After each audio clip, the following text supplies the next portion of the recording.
오늘 본문에서 예수님은 만물까지도 통치하시는 분이라고 말씀하고 있습니다. 오늘 본문 22절에 또 만물을 그의 발 아래에 복종하게 하시고 그를 만물 위에 교회의 머리로 삼으셨느니라 했습니다. 예수님은 성육신하여 이 땅에 오셔서 우리 죄를 대신 짊어지고 십자가에서 죽어주셨습니다.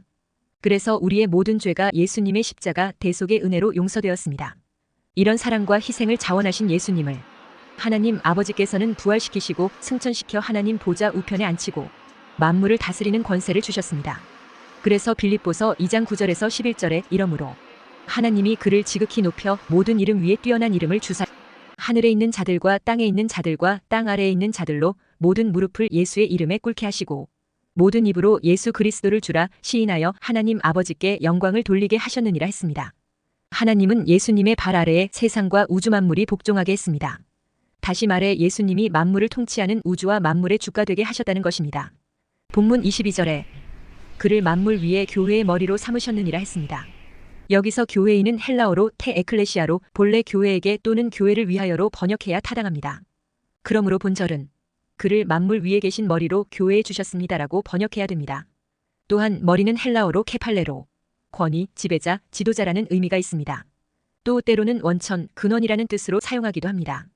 현재의 문맥에서는 예수님께서 만물 위의 머리가 된다는 것은 그가 만물을 통치하는 권세를 가진 분이라는 것입니다. 예수 그리스도가 사탄과 죄의 세력에서 죄인들을 구원하고 건져내어 교회를 세웠습니다. 그리고 그 교회를 지속적으로 지키고 보호하신다는 의미로 예수님이 만물의 머리인 동시에 교회의 머리라는 것입니다. 만물의 머리 되신 예수님이 교회의 머리가 되셨다는 것은 만물의 머리로서 그리스도는 교회를 지키고 보호하신다는 것입니다. 그리고 교회가 악한 영들과 싸우도록 도우신다는 것입니다. 바울은 교회를 그리스도의 몸이라고 말했습니다. 본문 23절에 교회는 그의 몸이니 했습니다. 그러니까 그리스도와 교회는 분리될 수 없는 한 몸이라는 것입니다. 우리는 예수님과 분리될 수 없는 생명의 관계라는 것입니다. 예수님이 말씀이 육신이 되어 이 세상에 오셔서 하나님 나라를 보여주셨듯이 교회는 예수님이 죽으시고 부활하신 후 성령을 보내셔서 생겨난 신령한 예수님의 몸입니다. 그러므로 성도들은 신령한 그리스도의 몸인 교회와 연합하여 영적 생명을 공급받아야 하는 것입니다. 그래야 영적인 열매를 맺을 수 있습니다. 예수님은 요한복음 15장 5절에서 나는 포도나무요 너희는 가지라 그가 내 안에 내가 그 안에 거하면 사람이 열매를 많이 맺나니 나를 떠나서는 너희가 아무것도 할 수 없음이라 했습니다. 그리고 본문 23절에 교회는 그의 몸이니 만물 안에서 만물을 충만하게 하시는 이의 충만함이니라 했습니다. 여기서 말하는 그리스도의 몸된 교회는 헬라어로 에클레시아입니다. 그런데 교회인 에클레시아는 만물을 충만하게 하시는 이의 충만함이라고 했습니다. 만물을 충만하게 하시는 이의 충만한 장소는 바로 하나님의 영광이 있는 지성소입니다. 그러니까 교회는 바로 하나님의 영광이 가득한 성전의 지성소를 가리킨다는 것입니다. 그러니 이곳에 만물을 충만하게 하시는 이의 충만함이 있다는 것입니다. 예수님은 교회의 머리라고 했습니다. 그런데 예수님은 당신 자신을 성전이라고 했습니다. 그러니까 교회가 바로 참 성전이라는 것입니다. 요한복음 2장 20절 21절에 유대인들이 이르되 이 성전은 46년 동안의 지었건을 내가 3일 동안에 일으키겠느냐 하더라. 그러나 예수는 성전된 자기 육체를 가리켜 말씀하신 것이라 했습니다. 예수님이 죽은 자 가운데서 부활하신 이후 승천하시고 성령을 보내시어 교회가 세워지게 했습니다. 이렇게 하여 세워진 것이 바로 그리스도의 몸된 교회라는 것입니다. 그래서 바울은 이렇게 말했습니다. 고린도전서 3장 16절에 너희는 너희가 하나님의 성전인 것과 하나님의 성령이 너희 안에 계시는 것을 알지 못하느냐 했습니다. 본래 성전에는 하나님의 영광이 충만한 장소입니다. 모세가 성막을 건축하고 하나님께 봉헌했을 때 하나님의 영광이 가득 차서 회막에 들어갈 수 없을 정도였습니다. 출애굽기 40장 34절 35절에 구름이 회막에 덮이고 여호와의 영광이 성막에 충만하매 모세가 회막에 들어갈 수 없었으니 이는 구름이 회막 위에 덮이고 여호와의 영광이 성막에 충만함이었으며 했습니다. 마찬가지로 그리스도의 몸으로서 성전인 교회는 하나님의 영광이 충만한 곳입니다. 그러므로 교회에 속한 성도들은 부족함이 없고 자족할 수 있는 은혜에 이를 수 있습니다. 그러므로 우리는 그 은혜로 인하여 감사와 찬송과 영광을 하나님께 늘 돌려야 합니다. 그러므로 성도들은 하나님의 충만으로 충만하신 그리스도의 교회 안에 머물러야 합니다. 그래야 충만한 하나님의 영광을 맛보며 은혜 가운데 들어갈 수 있는 것입니다. 첫째, 교회는 예수님께서 우리의 죄를 위해 십자가에 피 흘리려 죽으심으로 세워졌습니다. 마태복음 16장 18절에 또 내가 내게 이르노니 너는 베드로라 내가 이 반석 위에 내 교회를 세우리니 음부의 권세가 이기지 못하리라 했습니다. 예수님을 가리켜주는 그리스도시요 살아계신 하나님의 아들이십니다 하는 믿음을 고백하는 자들의 그 믿음 위에 교회가 세워진다는 것입니다. 그리고 우주와 만물의 주가 되시는 분이 세우는 교회이기 때문에 모든 권세가 그 앞에 굴복하게 되는 것입니다. 그런데 이것을 모르는 사람들은 교회를 우습게 합니다. 그러나 제대로 알고 나면 달라지는 것입니다. 위대한 과학자 아인슈타인은 노후의 기독교 신앙에 귀했습니다. 그는 유명한 고백을 남겼습니다. 나는 평소에 특별히 젊었을 때 교회를 경멸하고 교회를 무시했다. 그러나 내 조국 독일이 어두워졌을 때 그리고 나치의 핍박 아래 있었을 때 내가 경멸하고 무시했던 교회는 우리 민족의 유일한 소망이었고 사람들의 안식처였다. 그리고 내가 나이를 먹어가면서 내 노후의 인생의 석양녘에 나는 교회 이외에 내 영혼의 위로를 경험할 수 있는 장소를 찾지 못했다. 나는 이제 교회로 다시 돌아온다 했습니다. 명석하고 똑똑한 아인슈타인도 결국 교회에서 안식을 찾았습니다. 교회의 머리가 우주와 만물의 주가 되시는 예수님이기 때문에 영원히 위로를 경험할 수 있는 것입니다. 그리고 예수님은 자신과 교회를 동일시하십니다. 초대교회 때 사울이 교회를 핍박하자 예수님은 사울에게 나타나 사울아 사울아 내가 왜 나를 핍박하느냐 하며 책망했습니다. 사울은 분명히 교회를 핍박했는데 예수님은 자신을 핍박했다고 말씀했습니다. 이렇게 예수님은 자신과 교회를 동일시하고 있습니다. 그래서 훗날 바울은 교회를 주님의 몸이라고 정의한 것입니다. 바울은 골로새서 1장 18절에 그는 몸인 교회의 머리시라 그가 근본이시요 죽은 자들 가운데서 먼저 나신 이시니 이는 친히 만물의 으뜸이 되려 하심이요 했습니다. 어떤 면에서 교회는 제2의 성육신입니다.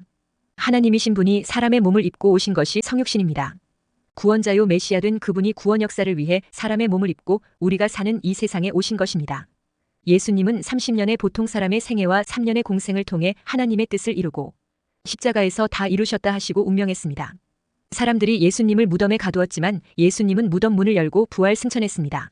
사람의 몸을 입고 오셨던 예수님이 다시 오실 약속과 함께 하늘에 승천했습니다.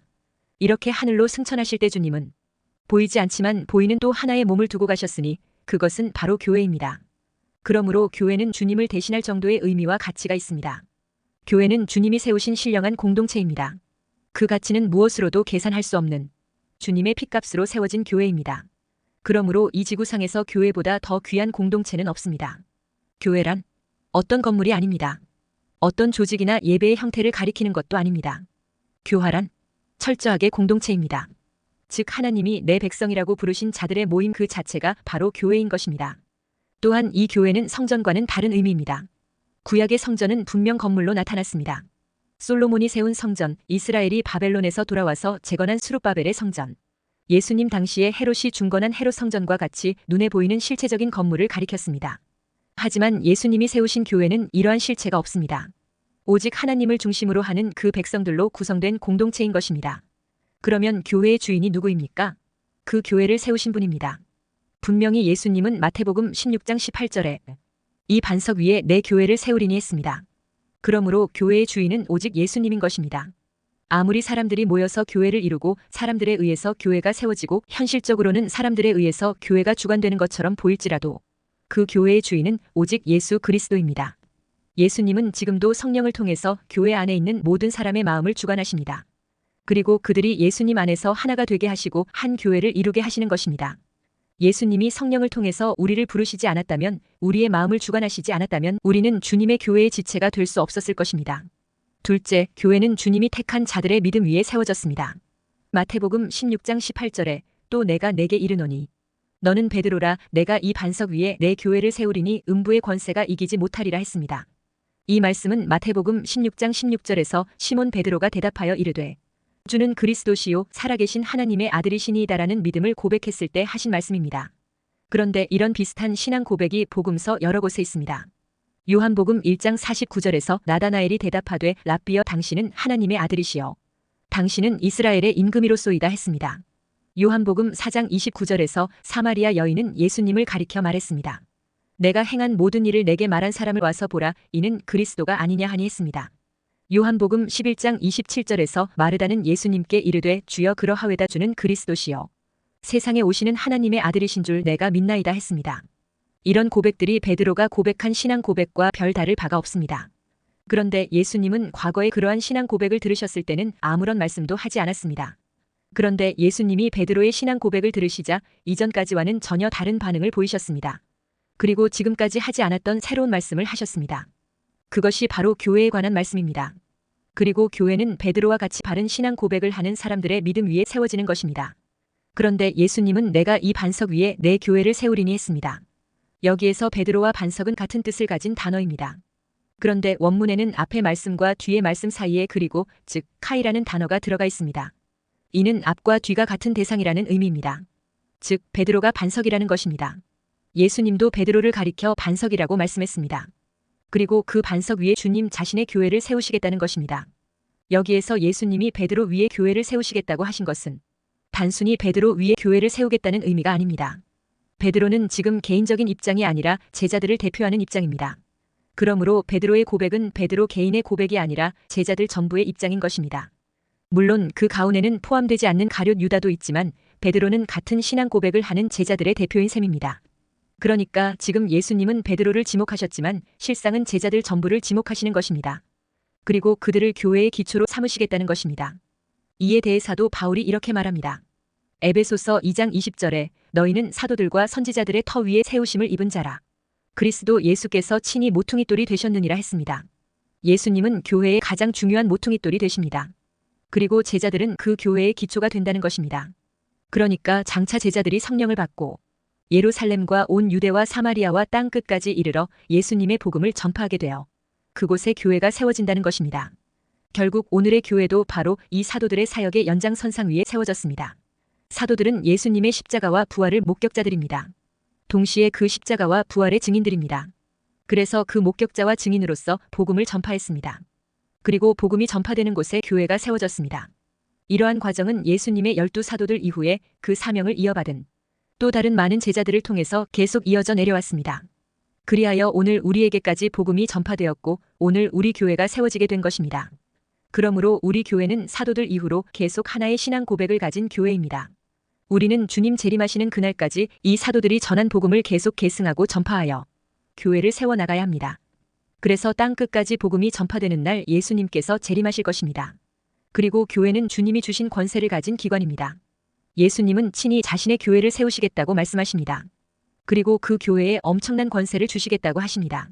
그 권세는 예수님께로부터 나옵니다. 본문 21절에 모든 통치와 권세와 능력과 주권과 이 세상뿐 아니라 오는 세상에 일컫는 모든 이름 위에 뛰어나게 하시고 했습니다. 마태복음 16장 18절에서는 음부의 권세가 이기지 못하리라 했습니다. 예수님이 교회에 주신 권세는 음부의 권세를 이기는 권세입니다. 여기서 음부라는 단어는 불가시적인 것, 즉 볼 수 없는 것이라는 뜻을 가지고 있습니다. 구약에서는 이를 수올이라고 했습니다. 이것은 사탄과 그를 추종하는 세력들이 존재하는 곳을 가리킵니다. 또한 권세는 문이라는 뜻을 가지고 있습니다. 따라서 본문을 원문에 따라 번역한다면 그리고 음부의 문들이 그 교회에 대항하여 이기지 못할 것이라는 의미입니다. 그런데 여기에 문은 단순히 사람들이 드나드는 문을 가리키는 것이 아닙니다. 이는 성읍의 문이나 성전의 문 또는 견고한 감옥의 문과 같이 특별한 문을 가리킵니다. 이 문들은 그 문에 대한 권세를 가진 자만이 열고 닫을 수 있는 문입니다.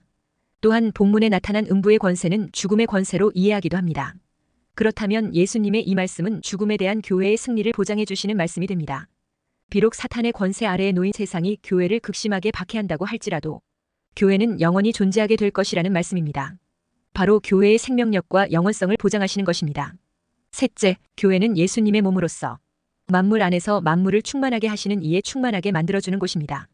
그래서 오늘 본문 23절에 교회는 그의 몸이니 만물 안에서 만물을 충만하게 하시는 이에 충만함이니라 했습니다. 무슨 말씀입니까? 만물 안에 하나님의 영광이 충만하게 다 드러나 있습니다. 그래서 자연 속에 들어가 보면 무엇이라고 설명할 수 없는 감동과 은혜를 받을 수 있습니다.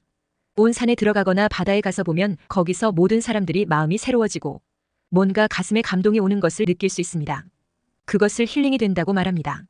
왜 그런 일이 일어납니까? 그것이 거기에 하나님의 영광이 담겨져 있기 때문입니다. 그런데 만물 속에 담겨 있는 하나님의 영광과 비교할 수 없는 진짜 하나님의 영광의 엑기스로 가득 차 있는 곳이 있는데 그곳이 바로 교회라는 것입니다. 우리가 몰라서 그동안 교회를 부담스럽게 여긴 것입니다.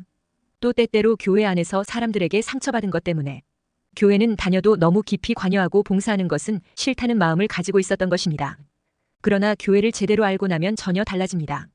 교회는 23절에 만물 안에서 만물을 충만하게 하시는 이의 충만함이 가득한 곳입니다. 참으로 신비하고 놀라운 장소인 것입니다. 교회가 어떤 곳이냐? 온 세상과 우주의 주인 되신 예수님 한 분의 지배를 받으며 예수님의 영인 성령님에 의하여 움직여지는 곳입니다. 그러므로 우리는 교회를 귀하게 여겨야 합니다. 또한 22절에 또 만물을 그의 발 아래에 복종하게 하시고 그를 만물 위에 교회의 머리로 삼으셨느니라 했습니다. 교회는 만물 위에 있는 존재입니다. 믿어지지 않는 놀라운 말씀입니다. 이 세상에서 어떤 만물하고는 비교가 안 되는 영적인 수준이 있는 곳입니다. 교회는 우리의 심령을 충만하게 하여 온전케 만들어줍니다. 충만함이란 컵에 물을 채울 때 더 이상 부을 수 없을 정도로 가득한 상태를 말합니다. 교회의 충만함이란 예배당에 발 디딜 틈이 없이 사람이 가득 차거나 재정이 넘쳐나는 것을 의미하지 않습니다. 교회의 충만함은 예수님의 영인 성령께서 교회를 가득 채우고 계시는 상태를 말하는 것입니다. 두세 사람이 모여도 예수님의 이름으로 모이고 예수님으로 교제하고 예수님으로 모든 것을 하는 그곳에 충만하게 주의 영으로 채우신다는 것입니다.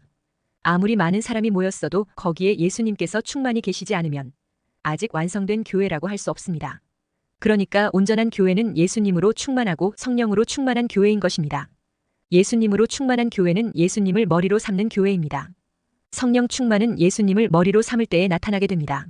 22절에 그를 만물 위에 교회의 머리로 삼으셨느니라 했습니다. 그러므로 우리는 예수님을 머리로 삼아야 합니다.